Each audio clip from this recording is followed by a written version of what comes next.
വന്യജീവി ആക്രമണവുമായി ബന്ധപ്പെട്ട് കേരള കോൺഗ്രസ് ഉയർത്തുന്ന ആശങ്കകൾ വനമന്ത്രിക്കെതിരെ അല്ലെന്ന് ചെയർമാൻ ജോസ് കെ മാണി.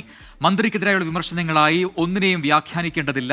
നിയമസഭാ തെരഞ്ഞെടുപ്പിലെ സ്ഥാനാർത്ഥിത്വം സംബന്ധിച്ച് പ്രചരിക്കുന്നതെല്ലാം മാധ്യമങ്ങൾ ഉണ്ടാക്കുന്ന കഥകളാണെന്നും ജോസ് കെ മാണി വ്യക്തമാക്കി. മന്ത്രിയുമായി ബന്ധപ്പെട്ട് എന്നുള്ളത് വ്യാഖ്യാനിക്കേണ്ട കാര്യമില്ല. അതുകൊണ്ട് അദ്ദേഹത്തിൻ്റെ പ്രതികരണത്തിന് ഞാൻ പ്രതികരിക്കാൻ ആഗ്രഹിക്കുന്നുമില്ല. ആരെയും വെല്ലുവിളിച്ചുകൊണ്ടുള്ള പറച്ചിലൊന്നും അല്ലല്ലോ. ഒരു ജനകീയ വിഷയമല്ലേ. നിങ്ങളൊന്ന് മനസ്സിലാക്കുക. ഇതിനകത്ത് ഒരിക്കലും രാഷ്ട്രീയവൽക്കരിക്കരുത്. അത് ഞാൻ കൈകൂപ്പി പറയുകയാണ്. അവിടുത്തെ ജനം വളരെ ബുദ്ധിമുട്ടുകയാണ്. ഇപ്പോൾ തന്നെ മുഖ്യമന്ത്രിയൊക്കെ ഇടപെട്ടുകൊണ്ട് ഇപ്പോൾ ഒരു നിയമഭേദഗതിയിലേക്കുള്ള ഒരു സാധ്യത നോക്കുമല്ലേ.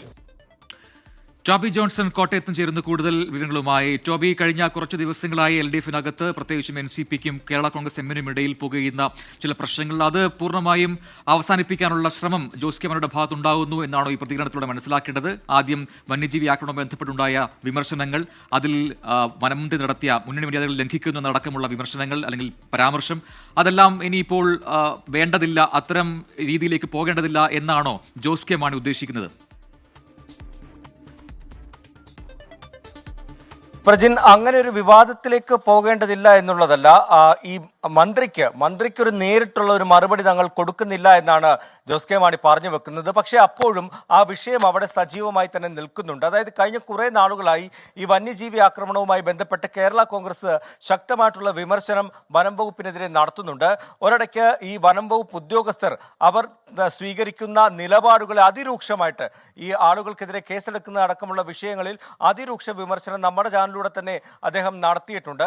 അപ്പോൾ കൃത്യമായിട്ടുള്ള വിമർശനമുണ്ട്. എന്നാൽ മന്ത്രി പറഞ്ഞ കാര്യങ്ങൾക്ക് ഒരു മറുപടി കൊടുത്ത് മുന്നണിയെ കൂടുതൽ പ്രതിസന്ധിയിലാക്കേണ്ട എന്നുള്ളൊരു നിലപാടിലേക്കാണ് കേരള കോൺഗ്രസ് എത്തിയിരിക്കുന്നത് എന്നുള്ളതാണ്. നമുക്കറിയാവുന്നത് പോലെ തന്നെ കേരള കോൺഗ്രസിന്റെ ഒരു അടിത്തറ എന്ന് പറയുന്നത് ഈ കാർഷിക മേഖലയാണ്, കർഷകരൊക്കെയാണ്. അപ്പോൾ ഈ വനമേഖലയുമായി ബന്ധപ്പെട്ട് അല്ലെങ്കിൽ ആ പ്രദേശത്തൊക്കെ ജീവിക്കുന്ന ആളുകളുടെയൊക്കെ വലിയൊരു പിന്തുണയുള്ള പാർട്ടിയാണ് കേരള കോൺഗ്രസ് എന്നാണ് അവർ പറയുന്നത്. അതുകൊണ്ട് തന്നെ ഈ വിഷയത്തിൽ ഒരു നിലപാട് അവർക്ക് കർശനമായി സ്വീകരിച്ചേ മതിയാകൂ.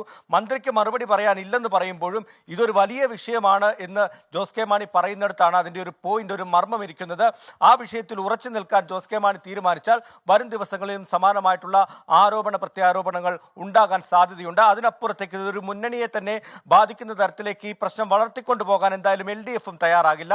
അടുത്ത LDF വിളിക്കുമ്പോൾ തന്നെ ഈ വിഷയത്തിൽ വ്യക്തത വരുത്താനുള്ള അല്ലെങ്കിൽ പരസ്പര പോരിലേക്ക് പോകരുതെന്നുള്ള നിർദ്ദേശം നൽകാനുള്ള സാധ്യതയുമുണ്ട്. അതോടൊപ്പം തന്നെയാണ് ഈ നിയമസഭാ സമ്മേളനം അടിയന്തരമായി വിളിക്കണമെന്നൊരു ആവശ്യം കൂടി ജോസ് കെ മാണി മുന്നോട്ട് വെക്കുന്നത്. പ്രജിൻ, ടോബി ജോൺസണാണ് വിശദാംശങ്ങൾ നൽകിയത് കോട്ടയത്ത് നിന്നും.